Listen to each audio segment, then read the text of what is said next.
Pernahkah kamu bertemu seseorang yang sepertinya selalu bisa melihat gambaran besar? Mereka mampu menghubungkan titik-titik yang tampaknya acak menjadi sebuah pola yang masuk akal, sementara kita masih sibuk memahami satu titik saja. Atau mungkin, kamu sendiri yang sering merasa begitu? Kamu suka berpikir mendalam, menganalisis situasi dari berbagai sudut, dan menemukan hubungan antara ide-ide yang bagi orang lain sama sekali tidak berhubungan. Jika iya, selamat.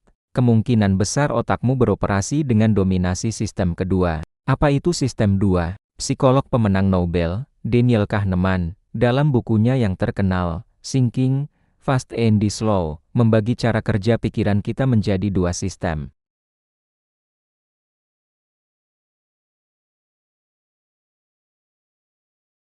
Misalnya, saat kamu tahu 2 tambah 2 sama dengan 4, atau saat kamu langsung mengenali wajah temanmu di tengah keramaian. Kamu tidak perlu berpikir keras untuk itu, jawabannya muncul begitu saja. Sebaliknya, sistem 2 adalah cara berpikir yang lambat, penuh pertimbangan, dan analitis. Sistem ini membutuhkan usaha dan konsentrasi. Ini adalah bagian otak yang kamu gunakan saat mengerjakan soal matematika yang rumit, saat belajar mengemudikan mobil, atau saat mencoba menyusun strategi bisnis. Sistem 2 adalah direktur eksekutif dalam pikiran kita, yang menganalisis, merencanakan, dan membuat keputusan sadar. Nah, orang-orang yang memiliki kemampuan pemrosesan informasi mendalam adalah mereka yang sistem 2-nya sangat aktif dan dominan. Mereka tidak puas dengan jawaban yang cepat dan mudah. Mereka adalah para pemikir, analis, dan inovator. Mereka punya cara kerja mental yang unik yang memungkinkan mereka melakukan sesuatu yang disebut integrasi asosiatif. Integrasi asosiatif adalah kemampuan ajaib untuk mengambil berbagai konsep yang kelihatannya tidak nyambung, lalu merangkainya menjadi sebuah gagasan baru yang utuh dan bermakna. Bayangkan seorang koki yang bisa mengambil bahan-bahan aneh dari berbagai belahan dunia seperti coklat dari Belgia, cabai dari Meksiko,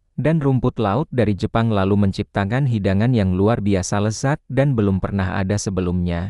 Begitulah cara kerja otak mereka. Mereka melihat benang merah di tempat yang orang lain hanya lihat sebagai kekacauan. Jadi, apa saja tanda-tanda psikologis unik yang menunjukkan bahwa otakmu mungkin beroperasi pada frekuensi yang lebih kompleks ini? Mari kita telusuri bersama. Mungkin kamu akan menemukan dirimu di dalam salah satu atau bahkan semua tanda ini. Tanda pertama, kamu adalah seorang pencari pola sejati. Kamu tidak hanya melihat data atau informasi sebagai fakta tunggal. Bagimu, setiap informasi adalah potongan puzzle.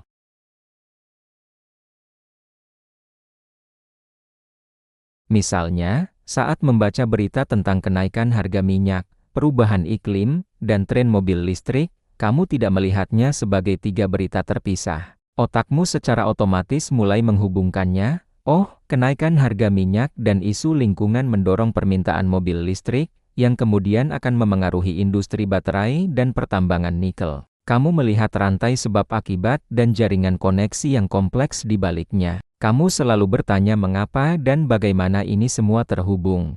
Tanda kedua, kamu memiliki rasa ingin tahu yang tak terbatas dan multidisiplin. Kamu tidak membatasi minatmu pada satu bidang saja. Hari ini, kamu bisa sangat tertarik membaca tentang sejarah Romawi kuno. Besok kamu tenggelam dalam video dokumenter tentang fisika kuantum. Dan lusa kamu belajar dasar-dasar coding.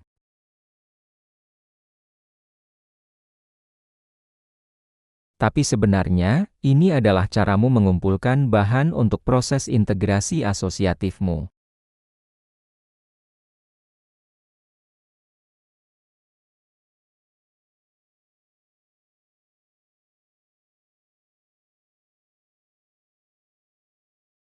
Tanda ketiga, kamu sangat nyaman dengan ambiguitas dan kompleksitas. Sementara banyak orang merasa cemas atau frustrasi ketika dihadapkan pada masalah yang tidak memiliki jawaban hitam putih, kamu justru merasa tertantang dan bersemangat.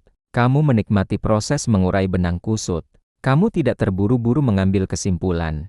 Kamu bisa menahan berbagai ide yang saling bertentangan di kepalamu secara bersamaan, menimbangnya, dan menganalisisnya dari berbagai perspektif sebelum sampai pada sebuah sintesis. Bagimu, jawaban tergantung situasinya bukanlah sebuah penghindaran, melainkan sebuah pengakuan jujur akan kompleksitas dunia. Tanda keempat, Kamu sering menggunakan analogi dan metafora untuk berpikir dan menjelaskan. Ini adalah salah satu alat paling kuat dalam gudang senjata pemikir sistem kedua. Ketika dihadapkan pada konsep baru atau abstrak, kamu secara otomatis mencoba menghubungkannya dengan sesuatu yang sudah kamu pahami. Oh, jadi cara kerja blockchain ini mirip seperti buku kas digital yang dibagikan ke semua orang, ya? Atau, memahami pikiran manusia itu seperti menjelajahi hutan belantara yang luas. Ada jalan setapak yang jelas, tapi juga banyak area yang belum terpetakan. Kemampuan ini tidak hanya membantumu memahami dunia, tetapi juga membuatmu menjadi komunikator yang hebat. Kamu bisa menyederhanakan ide-ide rumit sehingga orang lain dapat dengan mudah memahaminya. Selanjutnya, tanda kelima, kamu adalah seorang pengamat yang tajam. Kamu sering memperhatikan detail-detail kecil yang dilewatkan oleh orang lain.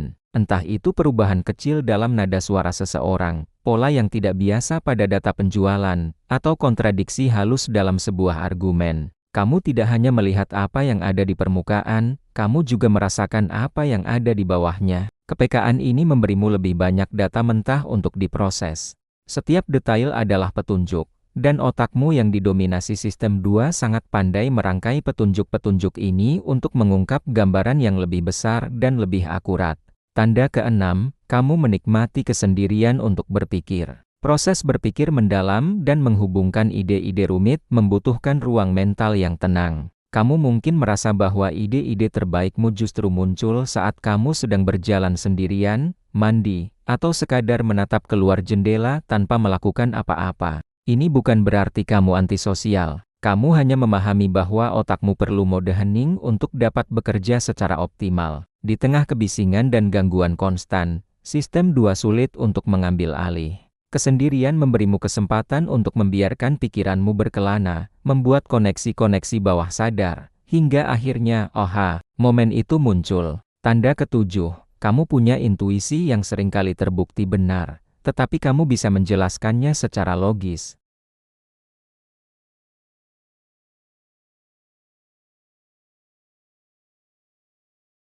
Intuisi orang biasa seringkali didasarkan pada bias atau emosi sesaat.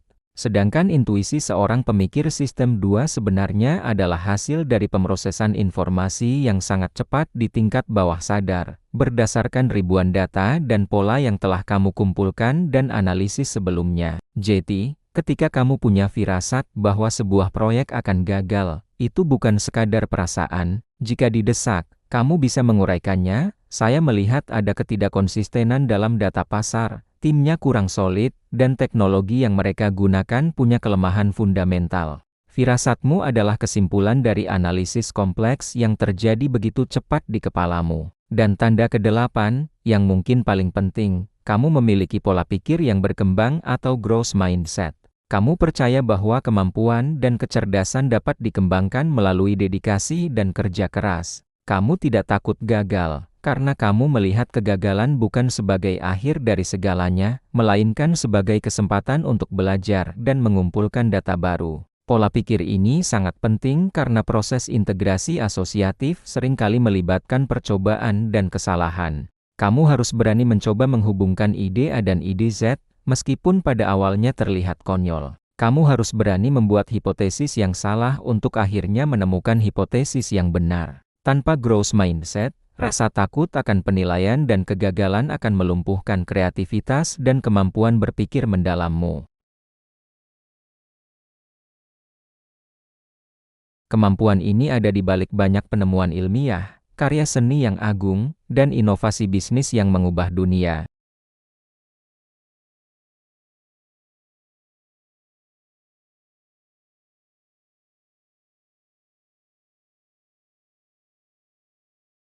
Namun, penting juga untuk diingat bahwa memiliki dominasi sistem 2 bukan berarti sistem 1 tidak penting. Keduanya adalah bagian krusial dari cara kita berpikir. Sistem 1 membantu kita menjalani kehidupan sehari-hari dengan efisien, sementara sistem 2 membantu kita memecahkan masalah-masalah besar dan menciptakan masa depan. Kuncinya adalah mengetahui kapan harus mengandalkan autopilot dan kapan harus mengambil alih kemudi secara manual.